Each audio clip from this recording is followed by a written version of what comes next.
Antons. Jā, čau. Nu, zini kādu jaunu joku? Nē.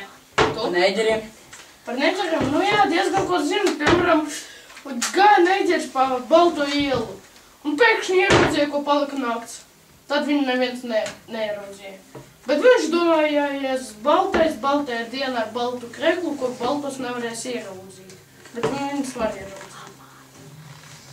Bļaļ! Es zināju. Ko tu zināji? Ko tu balvāsies? Jā, es zināju. Nu, neiģeri vispār ir tik stūri, viņi vienkārši ir kaut kad malumais. Neiģeri nevar nosauļoties. Vo, jā, perfekt. Neiģeri baig tāds plikpauži. Jā, perfekt. Pagaid. Neiģeri nav stilīgi. Daži, jā.